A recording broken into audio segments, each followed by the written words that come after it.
आज महाराष्ट्र का अर्थसंकल्प है, उसमें 3 अपेक्षाएं रखता हूं। 3 जो सवाल है मेरे सीएम साहब के सामने वो रख रहा हूं आप ही के माध्यम से।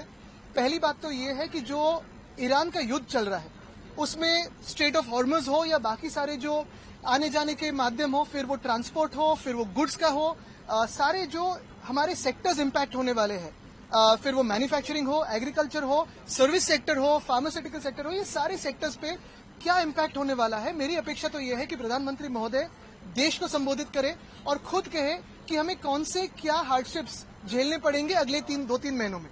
लेकिन जब तक बात रहती है महाराष्ट्र की, मेरी अपेक्षा है कि आज मुख्यमंत्री महोदय ये बात कहे।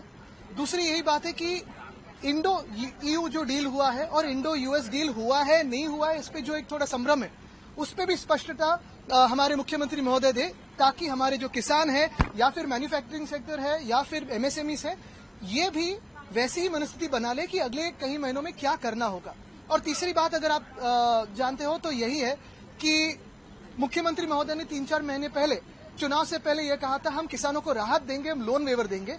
तो वो आज लोन वेवर क्या इस बजट में रिफ्लेक्ट होगी कि नहीं होगी, यही मैं पूछना चाहता हूँ। आपने भी 7 राज्यों में गवर्नर चेंज किए गए हैं, हालांकि कुछ राज्यों में चुनाव भी है, वहाँ पे गवर्नर चेंज किए गए। ये जो टाइमिंग है उसको टाइमिंग तो बीजेपी सिर्फ पॉलिटिकली इस्तेमाल करती है गवर्नर्स को। एक गवर्नर जो तमिलनाडु में थे, आपने देखा होगा, जैसे हमारे यहाँ कोश्यारी साहब थे, वैसे वहाँ के रवि जी ने बहुत बार वहाँ के सदन का अपमान किया है, हमारे राष्ट्रगीत का अपमान किया है, संविधान का अपमान किया है। तो ये तो भाजपा खेलती रहती है कठपुतलियों के साथ। आपने स्ट्रेट ऑफ हॉर्मुज की बात करी, वहाँ पर मैं महाराष्ट्र के संदर्भ में बात करूंगा। बहुत बड़ा इंडस्ट्री है, सी फूड से जुड़ी हुई, बिल्कुल जहाज अटके हुए हैं। एक्सपोर्टर्स को इस वक्त एक भारी नुकसान होता हुआ दिखाई दे रहा है। आपको लगता है कि रिलीफ पैकेज यहाँ पर महाराष्ट्र सरकार? देखिए, ये तो रिलीफ पैकेज की जो अगर बात हो या वहाँ की इवैक्यूएशन की बात हो, मुझे लगता है और उम्मीद है कि सरकार कुछ न कुछ सोच रही होगी। लेकिन जब तक की बात रहती है हार्डशिप्स की, क्या हमें कठिनाई झेलनी पड़ेगी, क्या इसमें जटिलता हो सकती है आगे जाके, ताकि इसमें सुलझाए क्या।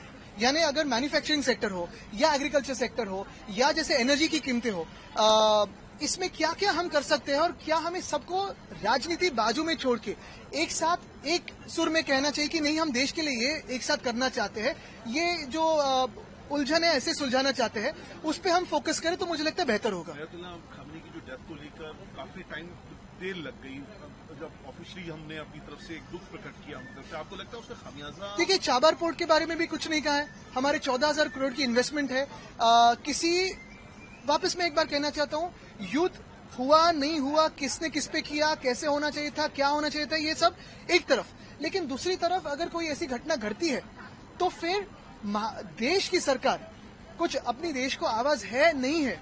ये भी एक समय ऐसे भी था नेहरू साहब के समय पे, पंडित नेहरू जी के समय पे, कि हम नॉन अलाइंड रहते थे। अब तो आइसोलेटेड हो गए, यानी कोई विश्वगुरु को पूछ रहा है नहीं पूछ रहा है, इस पे आ गए। तो तकलीफ यही है कि कल जैसे मैंने देखा, आपने आप ही के माध्यम से देखा कि यूएस ने हमें परमिशन दी है 30 दिन के लिए, सिर्फ 30 दिन के लिए, कि हम रशियन ऑयल खरीदे।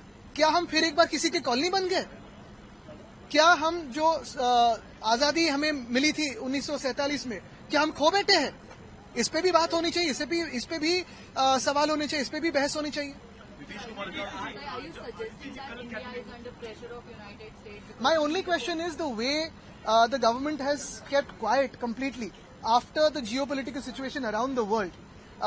Does our government have a voice?